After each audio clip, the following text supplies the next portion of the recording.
Hi, my name is Robert Garza from Select Products. We are Ready Met. What I'm going to show you today is how to make a door panel out of fiberglass in one day using the latest in technology. I'm going to show you guys how to wrap it with heat-formed vinyl so it won't have any flaws, no tear marks, no ripples. It'll be perfect. Depending on the vehicle that you're working on, the door panel has a certain shape to it. And like you saw with the truck with the factory door panel, it had a certain shape to it. And let's say you wanted to add like an 8-inch to the door with a 6-inch and a tweeter or something like that. Well, the first thing you're going to have to start with is obviously a blank piece of wood.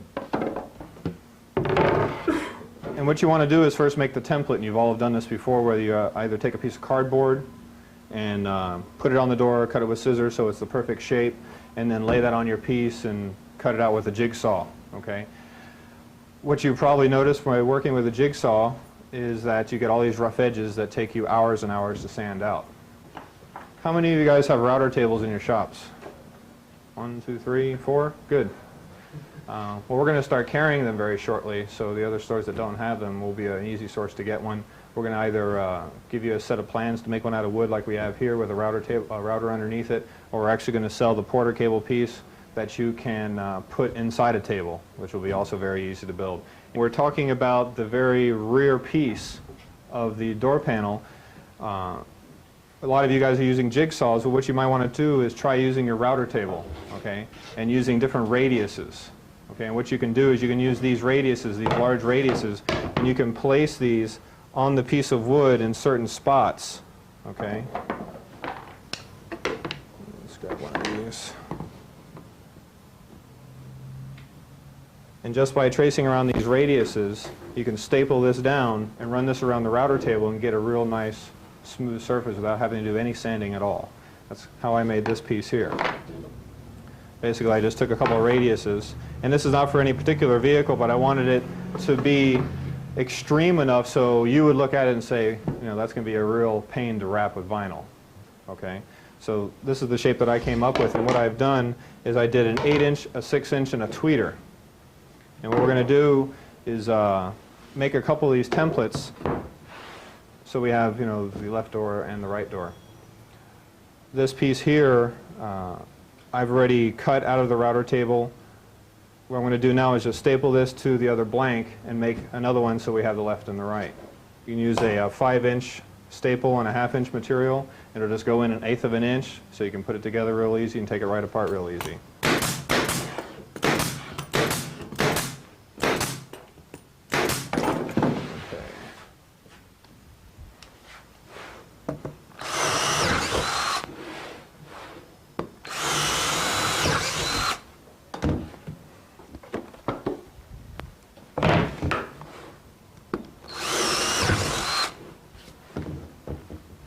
Okay, it's going to get a little dusty in here. Hope you guys don't mind, I'm sure you're used to it. But I do have a vacuum that's awfully loud that will suck up most of it. Okay, what I'm using here is our flush trim bit. We sell a bunch of different router bits. This is the flush trim, which you can obviously trace any kind of pattern, any kind of shape, whatever you want.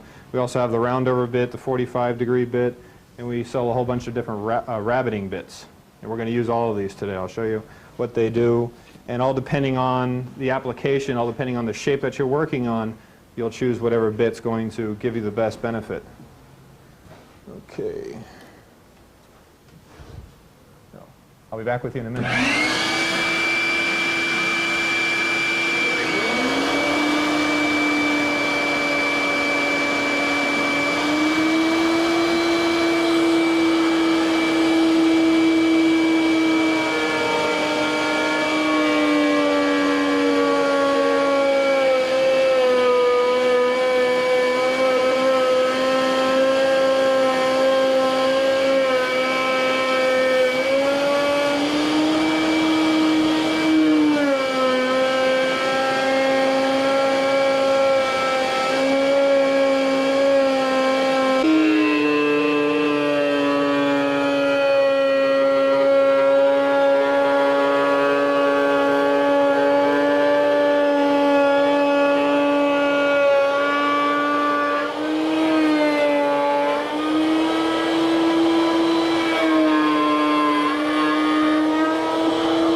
you can see, I stopped just short of finishing the circle.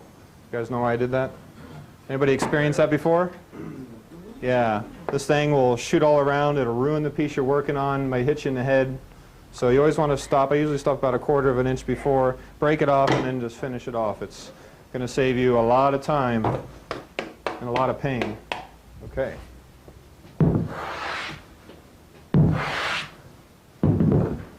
So now that we have our two pieces, we can do one of two things at this point. We can make another one so that we can just hang this one up on the wall, and we always have it, we write on there, you know, 98 Chevrolet truck or whatever. These are our speaker rings.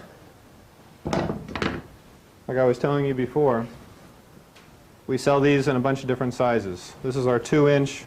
We make a 4-inch, 5-inch, 6.5, 8, 10, and 12.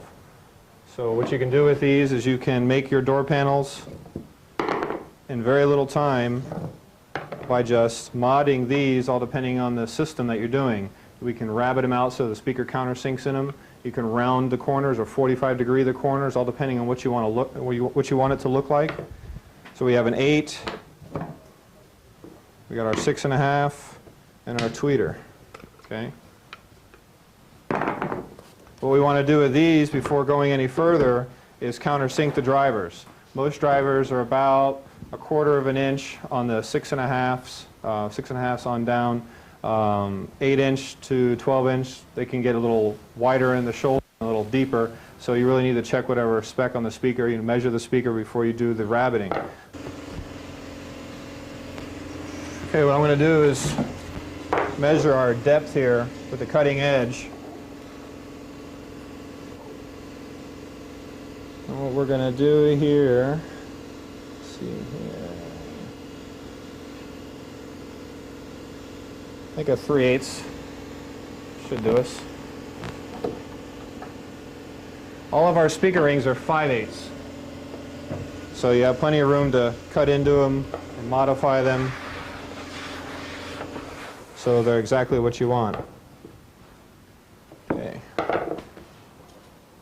This might get a little dusty.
So we have our rabbet for the countersink of the speaker, our 8-inch and our 6.5. Really don't need to countersink a tweeter unless you really wanted to. We could put a little 1/4-inch countersink on there, but the speaker I'm going to use for that today doesn't require it, so we'll be all set with that.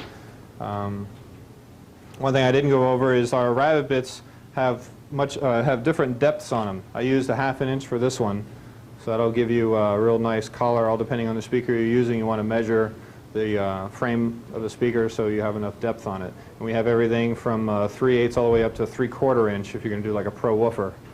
And that'll do that for you. Okay. One other thing I want to do, which I think is a nice touch, is round the corners, the top edge of the corners. So when you put the fabric on it, when you put the resin and the mat on there, it has a real nice curve to it as opposed to just having a sharp edge sticking out. It flows nicer, it looks nice and rounded.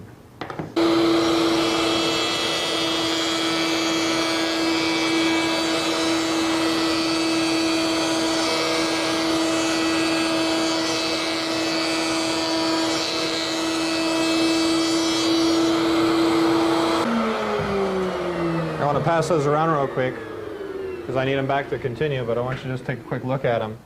There are probably 3 different grades of tools in general in our world. Okay, you have the import, very inexpensive product. You have the consumer grade, and then you have the commercial grade.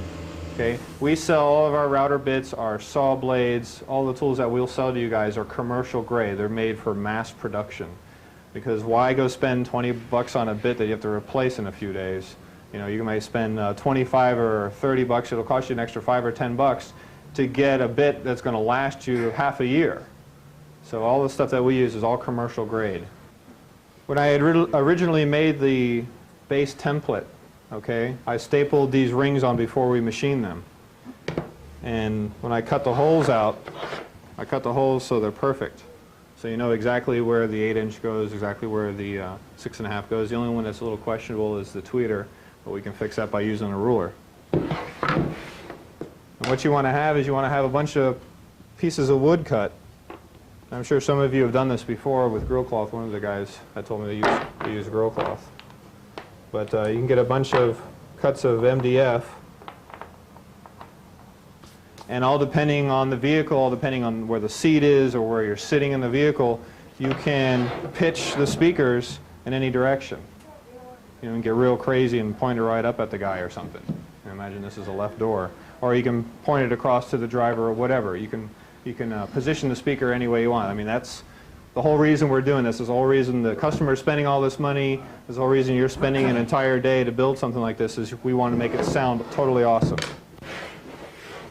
The pitch that we're going to do for this one is I was going to pitch the 8-inch up, and we'll pitch the 6.5 towards the driver as well as the tweeter.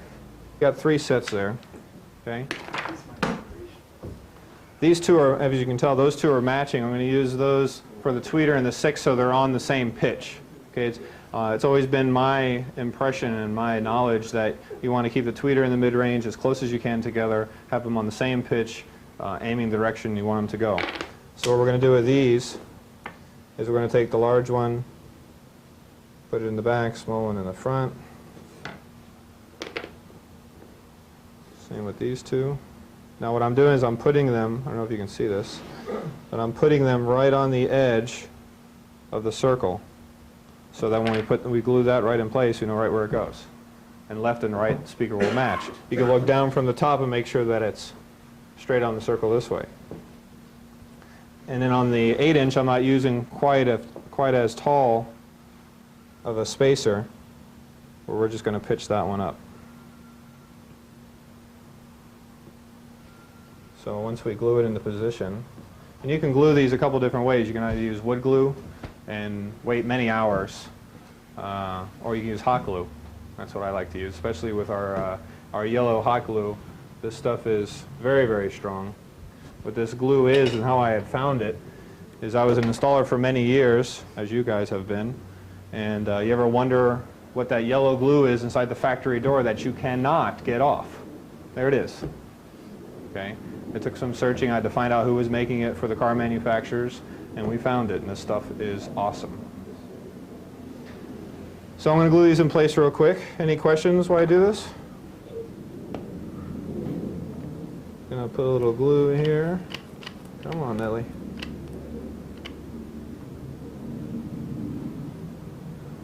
And as far as dripping glue on the mold, it really doesn't matter. So will those actually,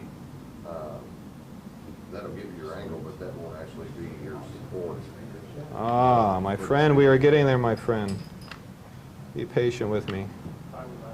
I will do my best to impress you guys. Confucius say many confusing things, right? And you can, I mean, I'm doing this really fast for you guys, but I would always recommend that you know, take out your ruler, draw some lines on it so everything's going in the right directions. Both of them are identical, but I want to go kind of fast, keep you guys interested. And so what we have here is the skeleton of a pretty cool looking door panel. And you guys cheated and saw the fiberglass version of that, but we're going to wrap it anyway. Okay, and you know, that'll look pretty cool. Yeah. Have any of you guys used this product before? Only one? Yeah. What do you think about it? That's the bomb. Right It's the bomb, okay. I used to use grill cloth instead of that. So did I. Okay, I used to use that very thin grill cloth, and I used to put door panels together. Oh yeah, and you're painting it, and then you're doing, you know, popping a radio over here and come back, paint it again, and it never really gets strong enough though, no matter how many layers of resin you put on it. You stretch real hard, you put your fingers through it. Right. What's cool about this product is it's 100% polyester, okay? Resin is polyester-based resin.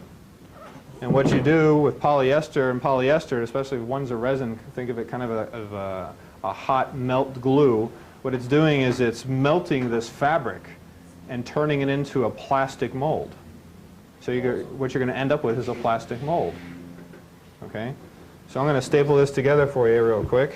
What's the model on that fabric? That's like The model number? mold fabric. It's FG mold, as in moldy. You guys have a good staple gun? The like T50. Well, what this gun will do that no other gun you can buy anywhere is it will shoot 1/8" tall staples That you can't find. that you can't find anywhere else. I kind of like it that way. 1/4 inch and 1/2 inch. So it'll shoot those three sizes for all this type of work. If you're going to be shooting into masonite, you need 1/8 inch. So can you use the ones like the T50, No. T50 stapler? No. Will work in that, right? No. This is a gun that's it's actually made in Germany, and it took me some searching to find, but it's all cast aluminum, has a real nice rubber handle, and if you like, I'll let you guys play around with it later. What I've done is I've cut a piece of mold fabric that is about 4 inches larger all the way around the material, the piece that we're going to cover. What we want to do is staple the inside of the speaker holes first. Okay? Don't be too concerned about the little ripples that we got right here, because once we get to that point, we'll just pull those out. Okay? So here we go. And what I want to do is have an angle right into the corner, just like this on the speaker ring.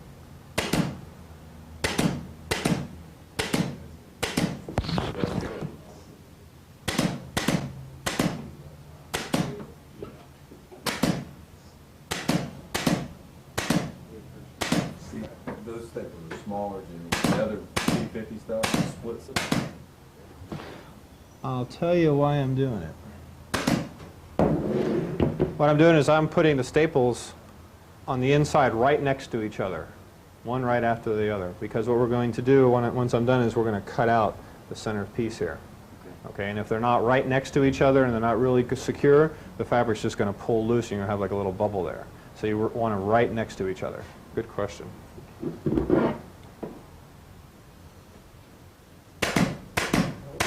You can do whatever you want with this cloth. Just think of it as a canvas, and you can shape it in any shape you want, and then coat it with resin, and it's going to be plastic.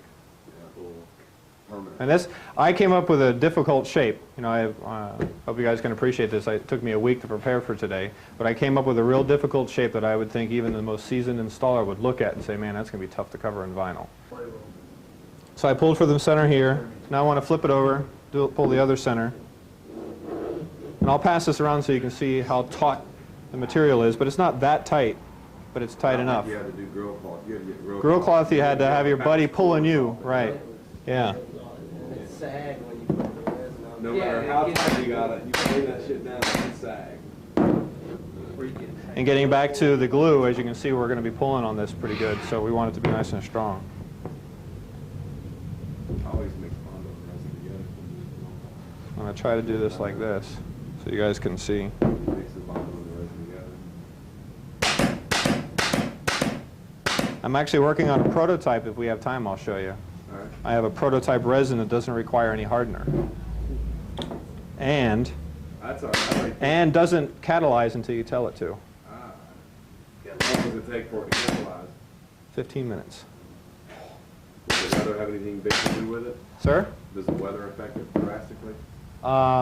In its prototype stage it will, but I'm hoping to Final repair product. that. The final product, weather won't depend on it at all. Because I mean, right now, I mean, weather obviously is a big factor. In Yes, glass. humidity. Humidity is a big factor in glass, and since it's nice and cool down here, we're lucky enough to get glass to harden. very quickly.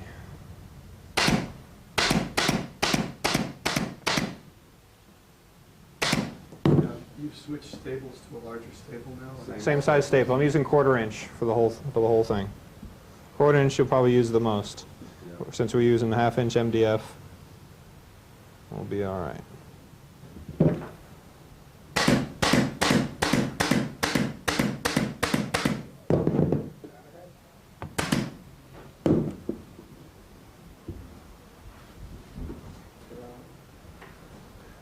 What do you think? Sweet. Yeah? You guys want to take a look at it real quick? So what we want to do now is trim off all this excess. Just on the other side of the staple is what you want to do. Yeah, that's the problem.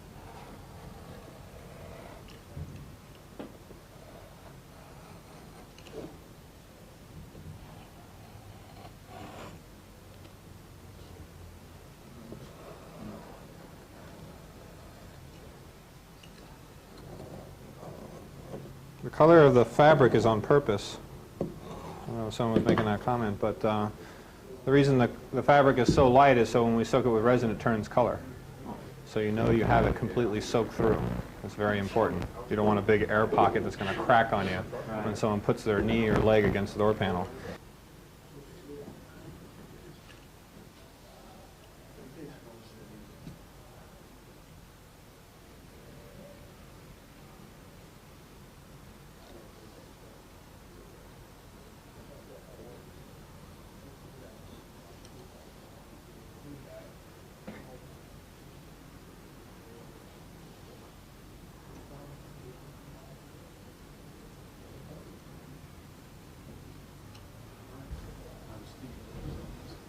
So there, it's ready to go. All we have to do now is soak it with resin. Everyone used resin before? Mm-hmm. All of you? Oh, that's a first. How do you guys mix resin? How do you go about it? Huh? Drips? Drops? You go by the drops? Don't do that anymore. Okay? Get one of these. Put it in until it's hot. Okay? Put it in till it's hot and then paint it on? Okay? I'm telling you guys, they all need one of these. You gotta have it. Okay? Totally. Never goes bad unless someone drives it over with a car. What's the bottle? It's an MEK, huh? FG MEK. It's an MEK dispenser, okay? It'll hold a pint, I believe, inside, and it gives you cc's up here. When you're measuring milliliters, let's say we're going to measure 500 milliliters, 1% of 500 milliliters is 5 cc's. Resin needs only 1% to catalyze, 1.5%, 2% if you really want to go hot. So I'm going to mix this up 500 milliliters, because I think that'll be plenty for this mold. Let's see here. Do you guys get your resin from us? Or where do you usually buy your resin? Our guys are scared to fiberglass, you only do it. We had none of this stuff. Okay. I have some that I get The quality of resin is very important. Some of you guys that have worked with it for a lot longer know that sometimes the molds won't harden or won't catalyze. Fiberglass is only good for 90 days. Okay, when you buy it from us, it'll come with a date on it. This one's for you guys, so I just poured it fresh out of the drum. But ours will come with a date on it. It'll be handwritten on there. It's like a Budweiser born-on date. Okay, after 90 days, it's no good. Okay, the stuff that you buy in the big hardware stores, you never know how old it is. Okay, also the color of it. If it's green, that's what they call a general purpose resin. A general purpose resin is leftovers. It's kind of like a big trash compactor. Every time they make a batch of resin, they have a couple gallons left over, they throw it into the trash compactor. Well, the green resin is trash. It's not really guaranteed to do anything. When we use a high-strength polyester resin, it'll be red. Okay, so that's very important. We sell it for about the same cost as you can buy it in the store, so it makes sense to get it from us, or at least get it from a source that you can get a real good quality resin. Okay, so we have 500 milliliters, 1% is 5 cc's. I'm going to go 1.5% because I like it a little hot. We're not going to quite go 2%. So all I did was squeeze the bottle, brought it up to the cc's that I wanted, pour it in.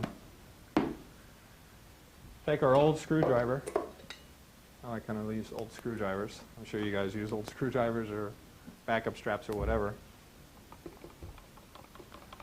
Mix it up real good, and we'll get a color change when it's thoroughly mixed. It'll turn kind of a more clear, just a different orangey red color instead of the red that it was. You'll definitely be able to see the color change go on. You want to be very liberal. Yeah, not very liberal. If that's the word, I'm not really sure. You want to soak this material thoroughly. So, all depending on how much you want to waste, you can go at it. And by just putting an initial coat on it and keep moving, it will soak in, and you'll come across it a second time, and it'll go much faster. So kind of hit it with one coat, and as you can see where I've already put it on, it's turning a darker color because it's soaking in to the other side. And then we'll come around a second time.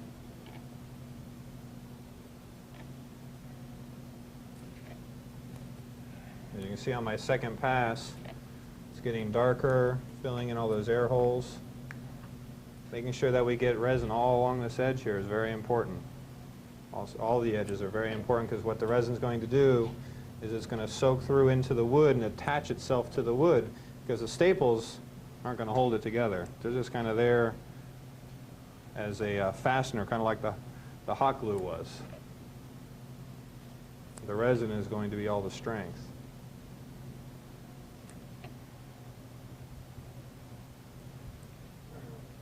So we're going to hit this one more time because we want to make sure that we get soaked through. Now it won't always get the inside, when we look at the inside, it won't always be completely soaked on the inside, but that's okay. It's still going to be about 1/4 of an inch thick of resin. So now we're going to be liberal with it here. Make sure it's real good and coated. Okay, I think that's done. I'm going to get rid of this, and I have one that's already catalyzed.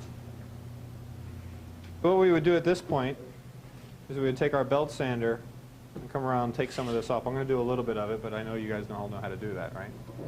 I just want to show you what it's going to look like.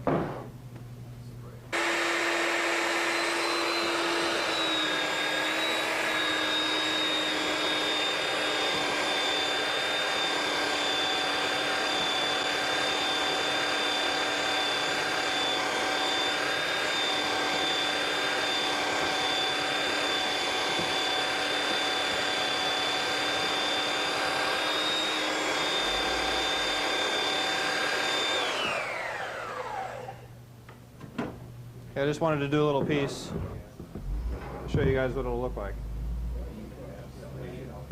Once the resin is hard, as you can see, we're still going to have some high spots in it. Okay? Now, just like resin, it will sand just like resin. And what we want to do, this is a very important step, is get rid of some possible fibers that are sticking up or some possible imperfections, the real tall ones we just want to get rid of. So we're going to hit it just real quick. I use 100 usually, just to hit it real quick so we get rid of all those tall fibers.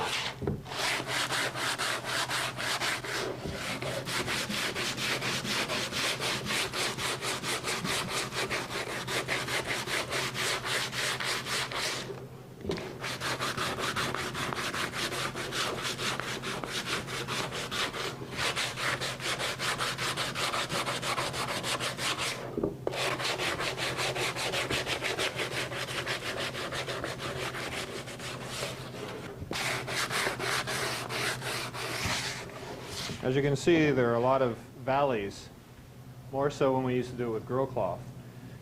This product has its advantages and disadvantages.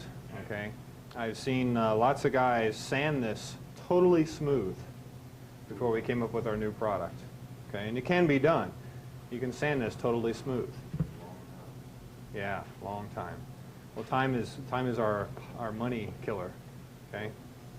This is spray-on Bondo. We call it spray polyfill. What this will do for you is, instead of using the paste and pasting it on and getting a bunch of different or uneven thicknesses across the piece, you can spray this on like paint or like a damping material. And it'll spray on real nice and even, and you can sand it off just like Bondo. What I'm going to do is I'm going to spray it, and it takes about a half an hour. It catalyzes. It uses the same hardener as resin, okay? And it catalyzes in about a half an hour. So we'll spray it, then we'll have some lunch, and we'll come back, sand it, and go from there. Our guns here are really nice. I don't know if you guys have seen them before, but they're made out of cast steel. Okay, I built this gun after many years of customers coming up to me and asking me for a spray gun. But you know, I can go down to the hardware store just like you can and buy one for $50. But as soon as you drop it, it breaks. You've got the inline regulators also. Inline regulator. Okay, it's got an adjustable spray pattern here as far as the diameter. Okay, you can even go fan top or bottom, but we usually use it in the 45 degree, so it'll give us a circle. Has the adjustable fluid here, and it's made out of 16 gauge cast steel. I mean, I could throw this across the street, pick it up and use it. I can drive the truck over it and pick it up and use it. We had the casting made for us, for this industry. It's the only gun like it on the market. When you guys get this product, all depending on how long you sit it on the shelf before you use it, it will look purple. You turn it upside down. Actually, if you can turn it upside down every week, regardless if it's upside down side, whatever, flip it every week, okay? Because think of it as Bondo, there's sediment, it's clay, basically, okay? And if the color is purple, it's because it's all of the thinner in it to keep to spray the clay, and it'll just settle into the bottom. So you need to stir it up, shake it up, but if you flip it once a week, like Chris was saying, it's the best thing. I think it even says that right on the can. Mixture rate on that is the same as the... It takes a little more catalyst, 2 to 4%. I'm going to do 2.5% on the catalyst, which will be 500 milliliters, 15, right? 15 cc's of catalyst. That's a lot, catalyst. All right. Actually, if you don't want to use too much catalyst with this product. It's very important that you never go over like 3.5%, 4%, because it'll just turn into rubber. It won't even harden. What I'm going to do is I'm going to lay on a real thin coat and let it flash, okay? And you'll be able to see it from wet to dry, okay? As soon as it dries on the first coat, then we hit it with the second coat. Okay, so that's what I'm going to do.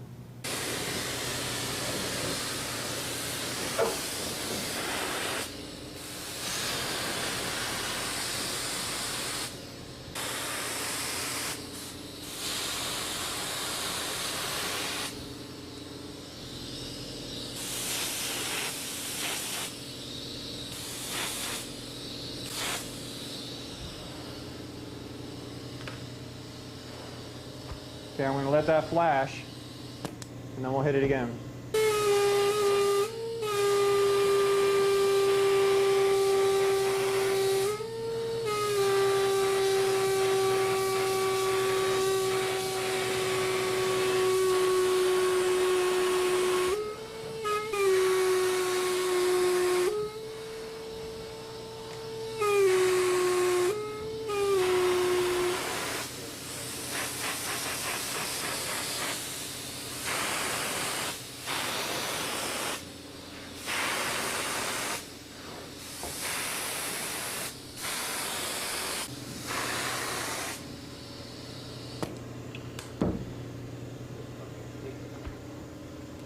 You want to spray it on until it falls right off.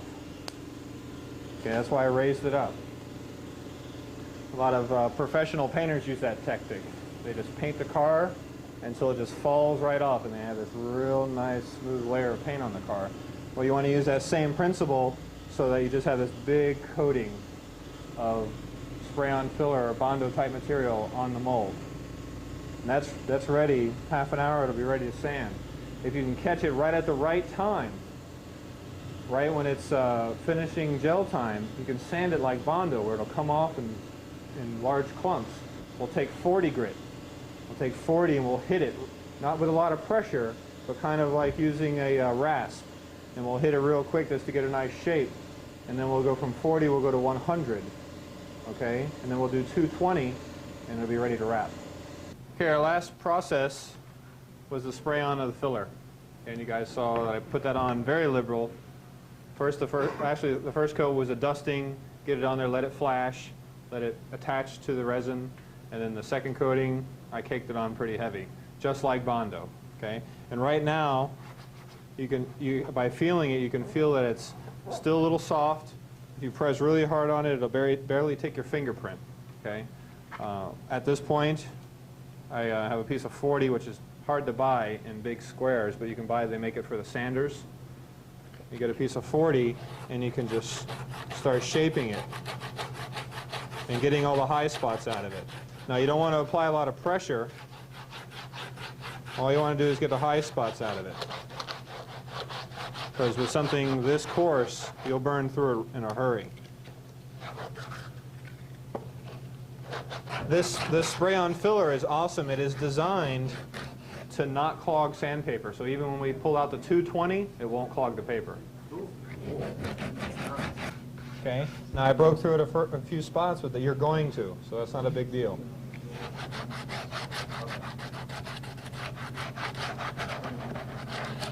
Because even though you break through, the material will still stay in their low spots.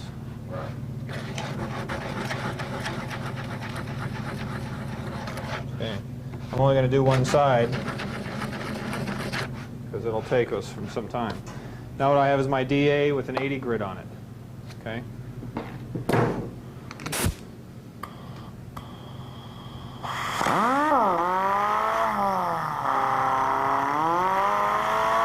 Variable speed's always nice, so you don't burn the hell out of the piece.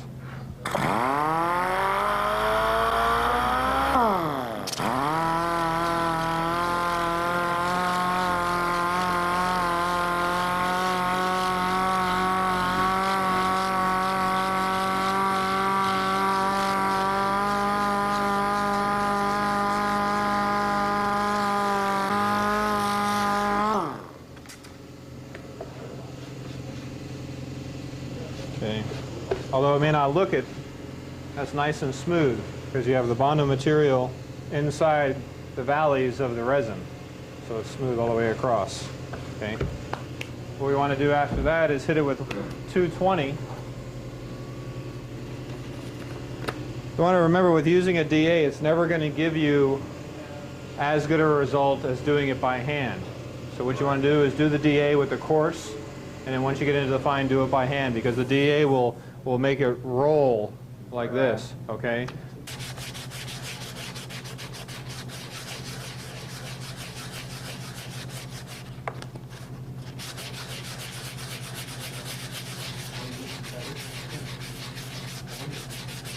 I have one that's been sanded already, okay? That's right, in TV town, right. So after you do the 40, you do the 80, sometimes 100, and then hit it with a 220. After that, you're going to want to dust it with a primer. I just used an inexpensive light gray primer. Okay, Rust-Oleum's. Okay. I did that so it would fill any of the pinholes. Okay, give us a nice smooth surface. What you would want to do after you primer it is sand it again with like a 220, 300. Hit it again so that the adhesive grabs onto it real good and tight. Right. We've got our piece. We've got it all sanded. It's ready to go. It's been primered. It's been re-sanded after primering it so the adhesive gets a real good adhesion on it. Now what we need to do is cut a piece of vinyl. Just like with the mold fabric, we want about 4 inches of excess all the way around the piece. So lay the piece upside down on the vinyl, fold it over. As you can see, we have plenty of room here. Give us a nice cut.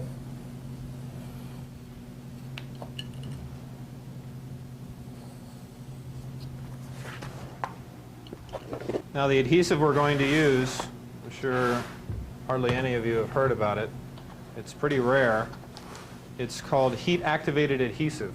What it'll allow you to do is put the vinyl where you want it, apply heat, and then it'll bond. As opposed to what you're used to where you spray on contact cement on the piece you're covering it with, and you put it on like this, and it's stuck. There it is. Okay, and you pull off, and the adhesive comes with it. You got to start all over, or little gumballs happen, and you got, You got a door panel with zits. It just doesn't look good. This product is unbelievable. And you use it just like contact adhesive. What we're going to do is first spray the vinyl, and then we're going to spray the piece, just like contact cement.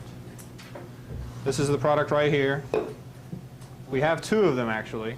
You can use them with other grades of vinyl. You can use them with any grade of vinyl, as long as you've had enough practice so that when you're heating the vinyl, you don't burn the vinyl. Okay? HF series is a heat formable vinyl. It's designed to be heated. It's the only vinyl on the market that's designed to be heated. I have done it with like the Miami vinyl and the Monte Carlo vinyl, but it takes 1/10 of the heat to do it, because if you overheat those vinyls, they'll just burn up. I recommend that you take a small square and you burn the hell out of it so that you know what your limit is. Yeah, it's hard. Exactly. I mean, we're gonna heat a piece so hot that it'll be unbelievable. What you want to do with this product is it comes out, as you can see, like molasses. Okay? Now we have two grades of this adhesive. This is the clear, or the 6587. It's what I highly recommend. It's the easier of the two to use. There's another one called the 6302 that we also stock. It's yellow, just like the same what you just saw, but it's yellow in color. It's a little higher heat rating, and it sticks to plastic better. It works 95% the same way. It has a little more tack to it on the initial contact, and it's a higher heat rating, and it bonds to polymers better, so it bonds to plastics. This one is by far easier to use, by far. The only reason we have the other one is because some places like Arizona, some places of Florida that get really hot, this product will let go. If the interior car temperature gets above like 300 degrees. So the yellow would be better. A yellow would be better in a higher heat application, but it's very, very rare. I mean, we sell probably 100 gallons of this to every 10 gallons of the other. Well, you saw how thick that was. Okay, there's no way I'm getting that through my spray gun. This is what you thin it with. Acetone, nothing else, okay? I sprayed it through my gun. And as far as the mixture ratio, go on whatever your gun is, go on whatever you're working on. I usually do like 20%. You can do 50-50. It will take a minute to stir up. I'm stirring this and it's still molasses inside. It takes a few minutes for it to separate the adhesive and mix with the acetone. The base of this is acetone, so you're not going to damage the adhesive. It's just going to have a lot more odor spray come off. So it's just going to evaporate, and it's getting better already. And this will not dry up in the can, so you have some time with this. There you go. We're spray grade now. This adhesive is kind of hard to see, so what you want to look for is you want to look for the shine on the vinyl. It'll be easy to see on the gray, but since we're shooting white on white, you're really going to want to look for the shine.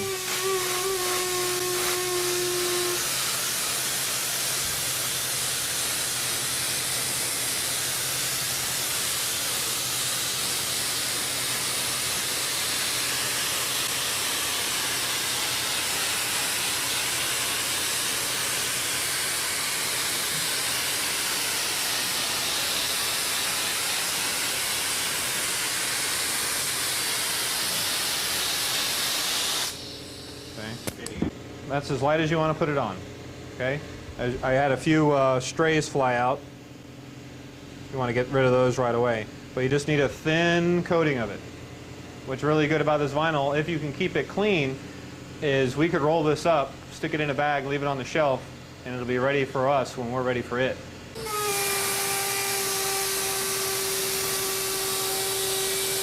You want to get inside the speaker areas. Very good. That's very important, especially when we're rolling those in.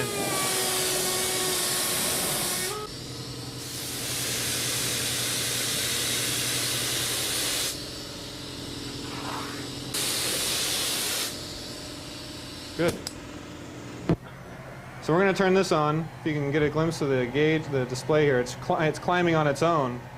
But as soon as I start turning it, there's 1150 degrees. We're going to go down to 710.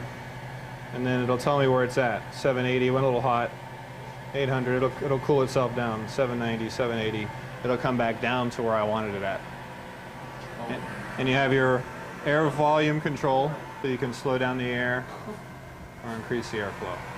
For this, you want the air all the way up, the gun on about 700. Or if you have something that's equivalent to that. What's really nice about this gun, as opposed to like the Milwaukees that are on the market, and there's a Wagner, they just give you this real tiny hot spot. It won't give you this nice soft air. You stick your hand out and feel the air come at it. Real nice and soft, it's real broad, so you won't burn the vinyl. What we're going to do, we're going to try that. But what we're going to look for is we're going to look for the vinyl to get real shiny. And that's when you're getting to the point of no return. And I'm putting this half an inch away from the vinyl at 700 degrees, which is exactly how much air, how much heat's coming out of it. See it turn shiny right there? Can you, I don't know if you'll be able to see it, but it's definitely happening here. Yeah, it's peaking up a little bit. Now it's going to start falling.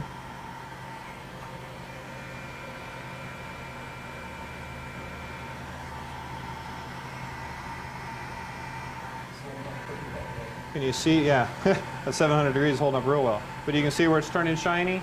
That's the breaking point. Now if I still hold it there, we may get a little smoke out of it, we'll see.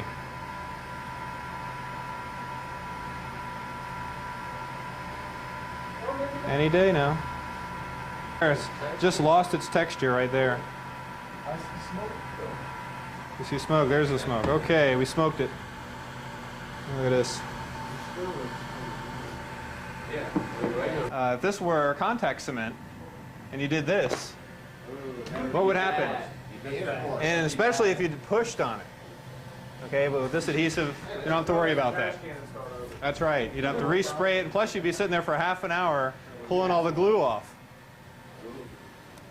So this is what we're going to do. We're going to center the piece, making sure, and I've seen guys do this, and they come up short on one side. Make sure it's center, you know, spend the extra $1 and get 4 inches all the way around, okay? So we got plenty of room all the way around, room for error. Where we want to start is right in the center. Always want to start in the center. Work your way out. You know, mainly for the reason that this table doesn't allow me to have any overhang, really, because this table is all 4 inches all the way around. This will give you something if you have, I'm sure on your shop tables at your places, you can get around here and stretch and pull down where you really need some extra leverage. So here we go. We got 4 inches all the way around. We're going to start in the center and start heating it. What we want to do is we want to get the adhesive and or the vinyl to 150 degrees. That's right where the adhesive will bond. It is sometimes a good idea to get a little pair of cotton gloves to wear, but it might hinder you knowing how hot the adhesive is. See right there, we're getting a little bond right here in the middle. And what you want to do with it is roll with it. We're not stretching right now. You just want to roll with it. Let it just lay down. Let it just lay on the piece. Okay. On the speaker locations, you want to get a little extra room in there. So I'm going to push them down, heat the edge, so that it'll bond and keep the edge there for us right now. What I always recommend you guys do is grab it could be a flat piece of wood, doesn't matter. Practice. Even test yourself before you're going to do something like this. I mean, you're getting ready to go, you're getting ready to wrap a real nice piece of artwork you got going. Take 5 minutes, grab a piece of scrap wood, spray with the adhesive, grab a piece of scrap vinyl, and do one. Just as a refresher, just so you know, okay, it takes this much heat, okay, it takes that much pressure, it takes that much pull, whatever. It'll save you time and money in the long run.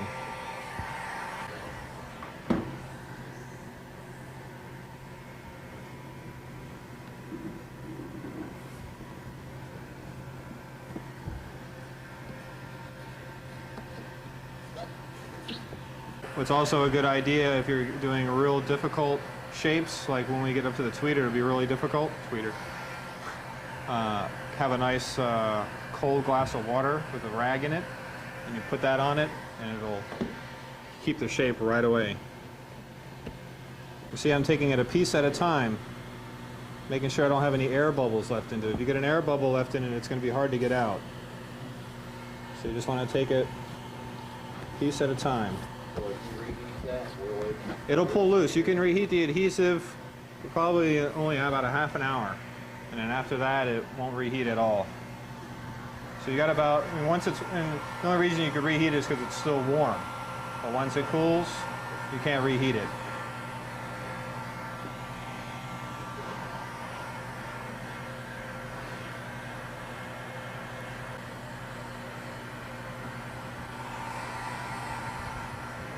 This piece, since we're going to go real aggressive with it, I'm going to heat it up real nice so it stretches real nice, but we don't want to overstretch it because you don't want to lose its texture.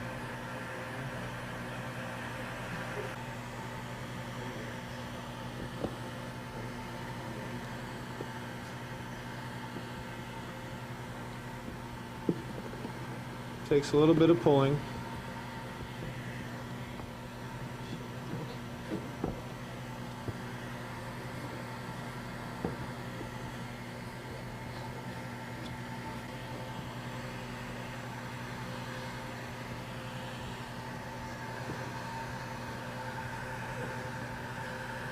Okay, that's fine for now, because what we're going to do when we're done with the rest of it is we'll flip it over, spray the adhesive around the back, and then wrap it. It would be a good idea when you're doing something like this to have an assistant, because he can hold the piece for you while you heat it and stretch it. Here, I'm going to have an air hole.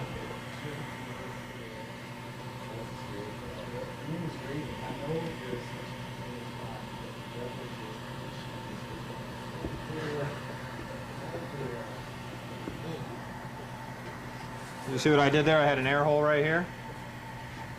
You can see that I had an air hole right here, and I just lifted up where the tweeter was and pushed it up into there. This is when you really start pulling. You really. This is where I make my money, right here.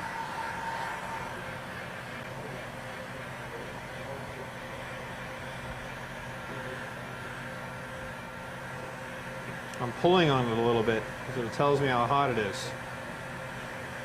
Because the vinyl will kind of let go and relax a little bit.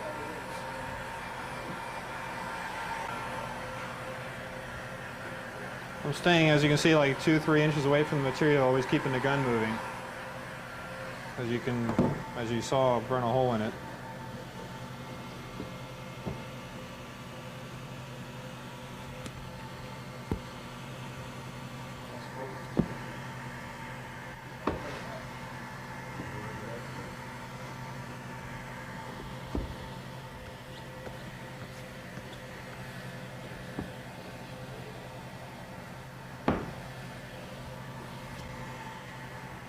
There's step one.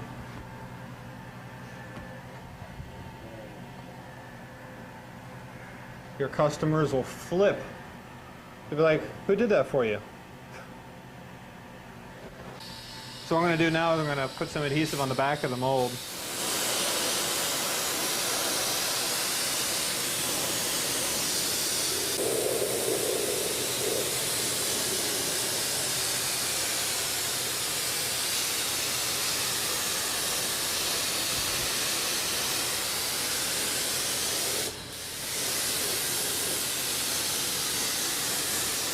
I'm going to touch it up all the way around.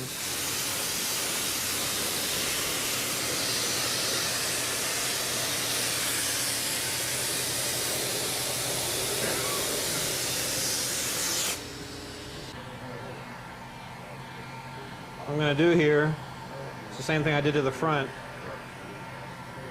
Activate the adhesive, pull it around. We only really need about 1 inch or 1/2 of an inch stuck to the back all the way around. And we're going to staple it in place. The adhesive is strong enough that we won't even need the staples until afterwards. But I always recommend it. It's a good idea. Yeah, it's a safety precaution more than anything. And you don't have to go crazy with the staples, but you want some, especially on the corners. What you want to do with these creases is you want to pull them and push your thumb on them. and they'll flatten out for you.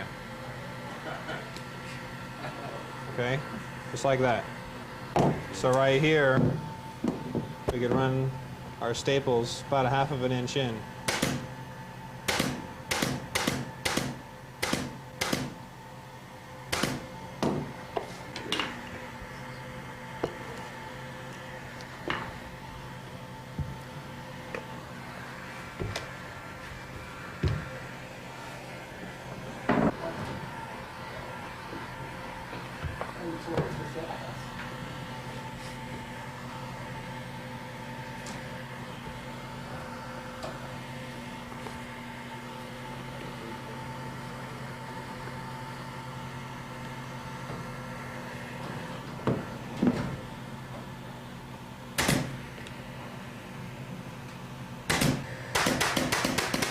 After we completely wrap the piece, staple it all the way around, then you're going to want to trim off the excess.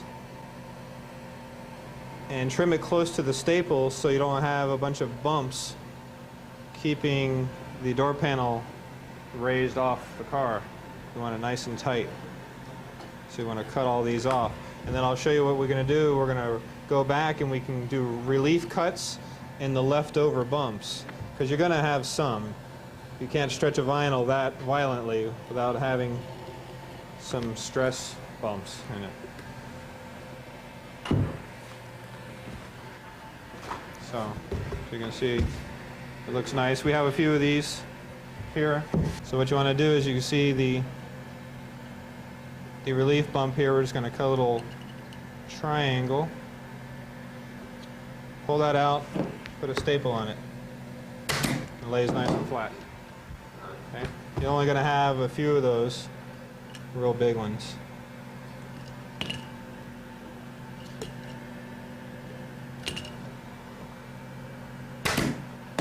Let's start with the tweeter.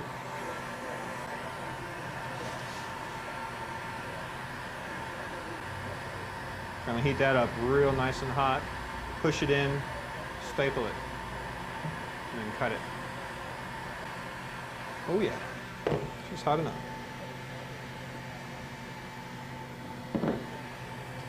Tis very hot now.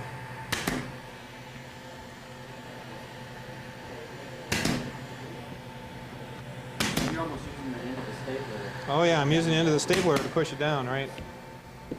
I'm pushing down and against the wood.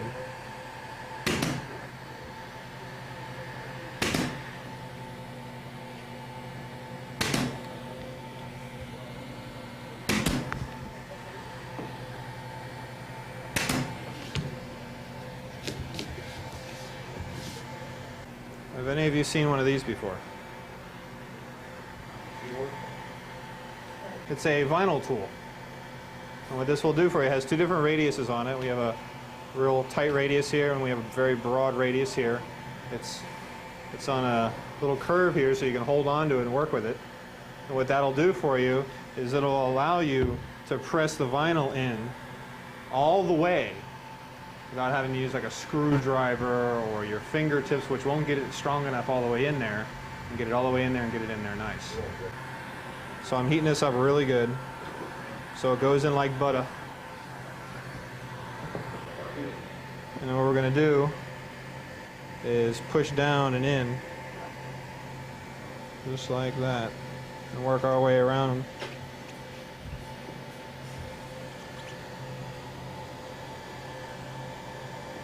Actually, I'm going to cut it open a little bit more. This will give it some more relief.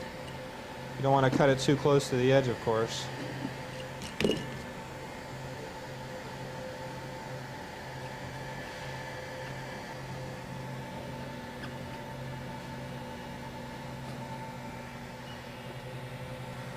And you can roll with it like this. Push it in there and roll it. It won't tear the vinyl because it's smooth and polished. Now on the second pass, we're going to really go in, make it nice and tight.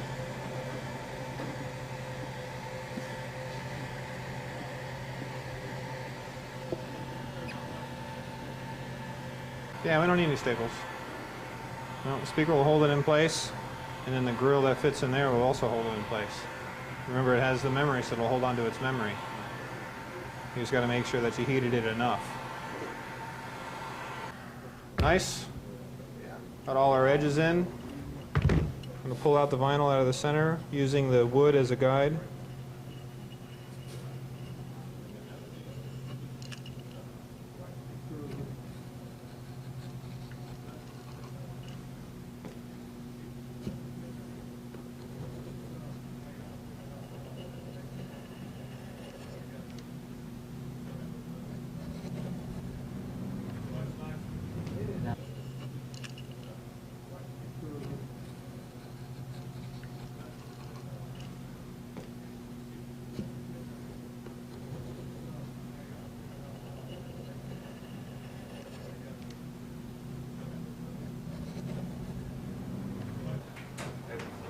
Here we are, got our door panel nice and wrapped with vinyl.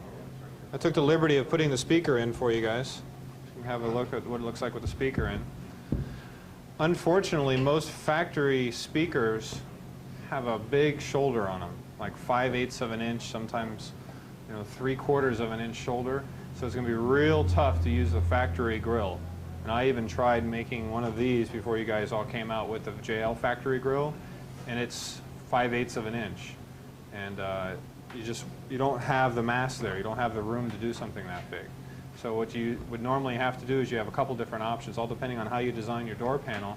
You can just make a round grill, or if you had the door panel designed so you all had one-piece grill, you can do those two different scenarios.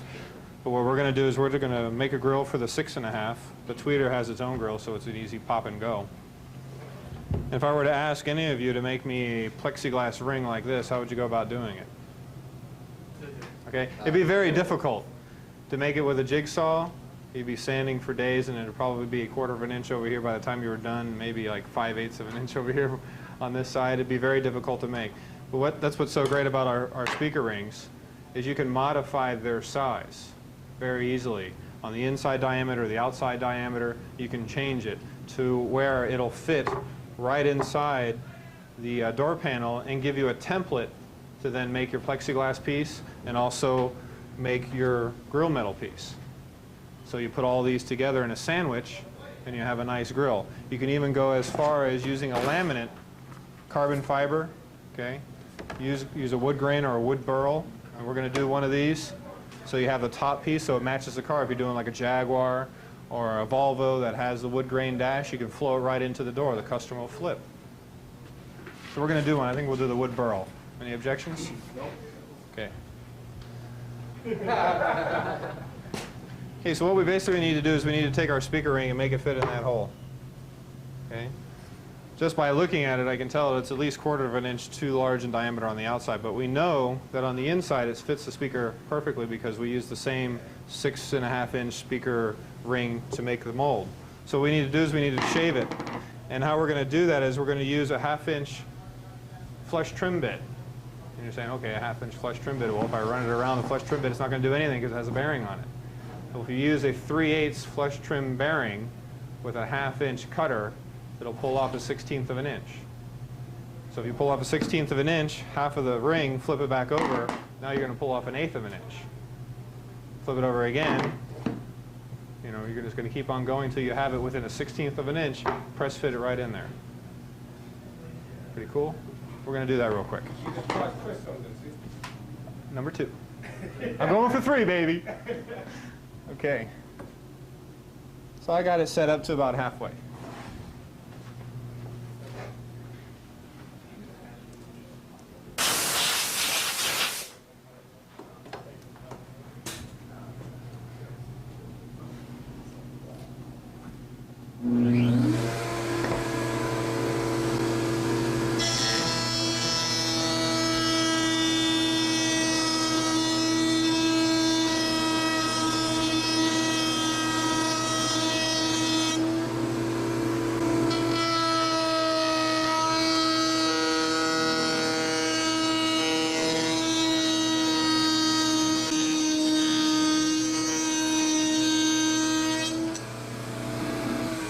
I think that's it.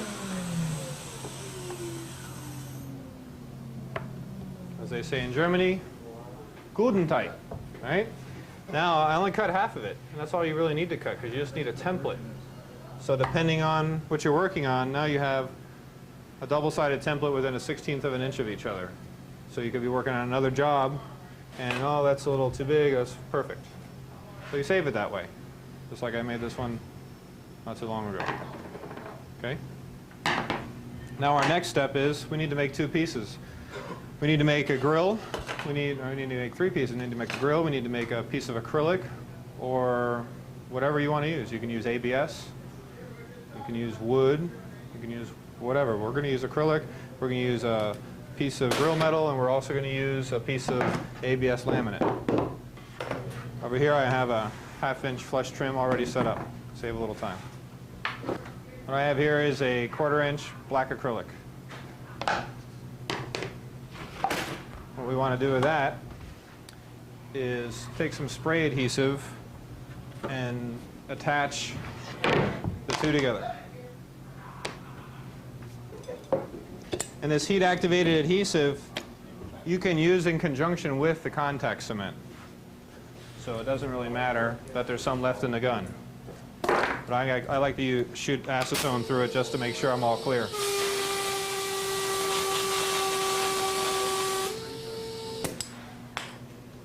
And here I have our lock weld adhesive, which I'm sure you guys are familiar with. And all we're going to do is use like contact cement.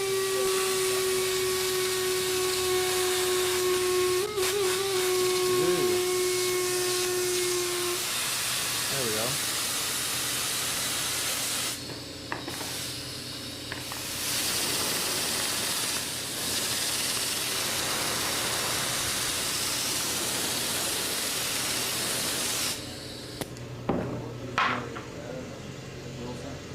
That's what I always try to get on there.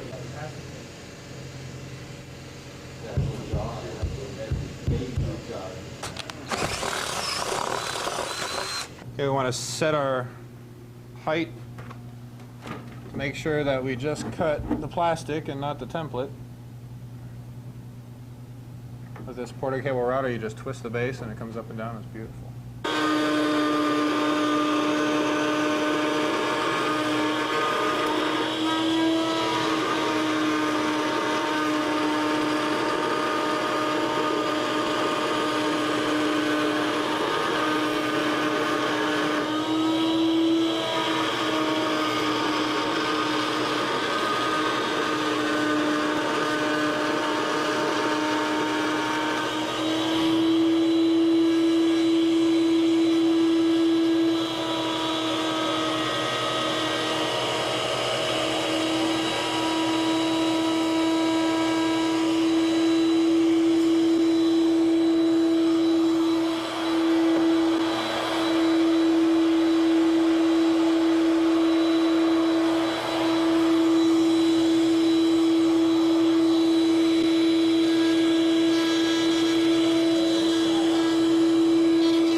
Okay, right now this looks just like this. Square. Now what we have the option of doing right now is that we can round the corner, put a 45-degree on it before we pull it off the template. Once you pull it off the template, it's kind of difficult. And you have a higher risk of just throwing this thing across the room. So, any opinions? Round it? 45? 45? Do a little 45 action on it.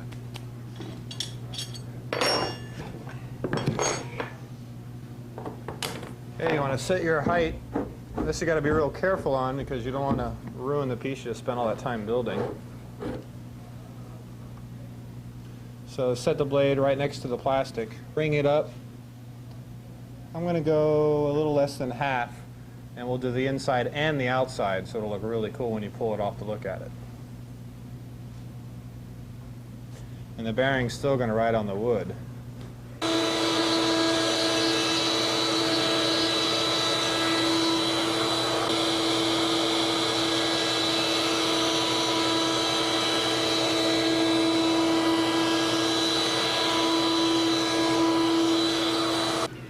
Now what we can do at this point, we have a couple options. We can sand it down with 220 and hit it on the buffer, and it'll be perfect. So at this point, just want to take your chisel, and this will separate because the paper is right there. This will separate. That adhesive is good, man. There it goes. I was trying to be careful not to damage the plastic, and just pull it off slowly all the way around, because you don't want to break it. And if if we had buffed this already, it's ready to go. And it fits right in there. Let's pull this off, and I'm going to stick it to the laminate. This is ABS with the pattern on it, with the wood grain pattern. And what we're going to do is make a sandwich. We're going to have the acrylic, the metal, and then the laminate on top. So it'll be like a sandwich. It'll be nice.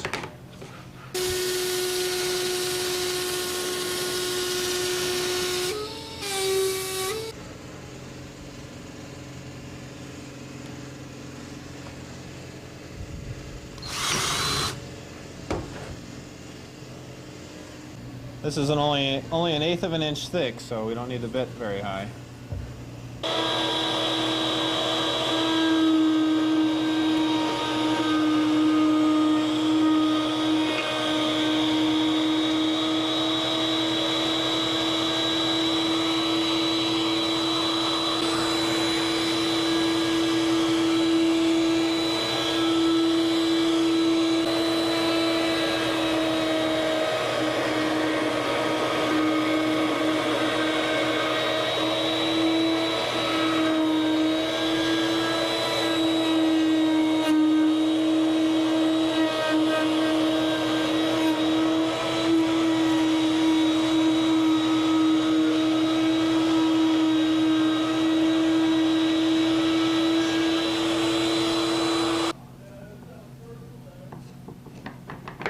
There's our laminate. Has a protective plastic coating on it, so we don't need to actually put it off until everything is done.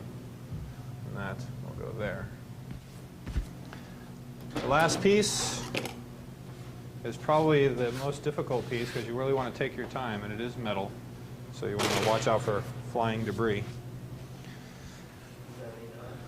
And it's kind of hard to attach it with contact cement and actually have it look good. So what we use is double-sided gasket tape. And I'm sure you guys have used that before. You want something that's not too thick, but it has a really strong bond. And we sell a product that works real well. I'd say put 4 good-sized pieces on. And don't really worry about them hanging over because the router will take care of that problem. And then take your metal. I showed you the 3 different types of metal that we have. We have the heavy-duty material, that's the large perf. You can do the same procedure with all of our metals. Okay, you just want to take, due care with them. This you could use on, say, the 8-inch if you wanted. It's really good for 8s, 10s, and 12s, especially in pairs. But what we want to do is we want to closely match the tweeter so that it looks very similar. Okay, since we're going to want to do a pair out of these, we're going to push the mold all the way to one side so then we can just move the mold over and do 2 out of one piece. So what you want to do is use WD-40. What's real nice about WD-40, I spray it in spots. What I do is I'll spray like 3 inches and I'll cut it, spray another 3 inches. So it works out well that way. And since the router is upside down and it's WD-40, it's not going to damage the router.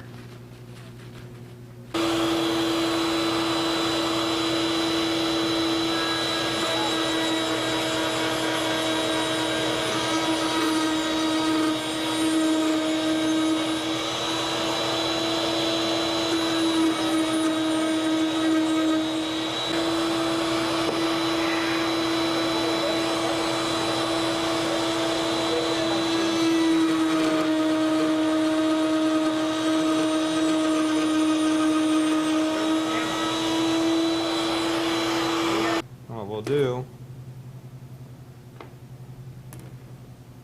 is put these pieces together.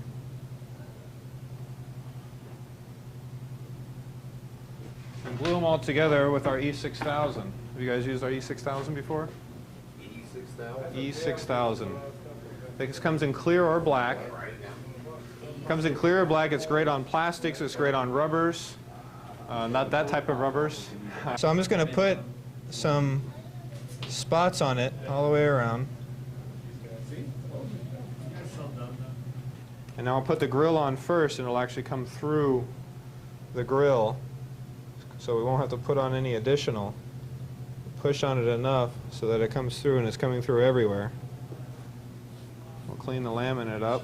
What you'll probably want to do is put something on top of it.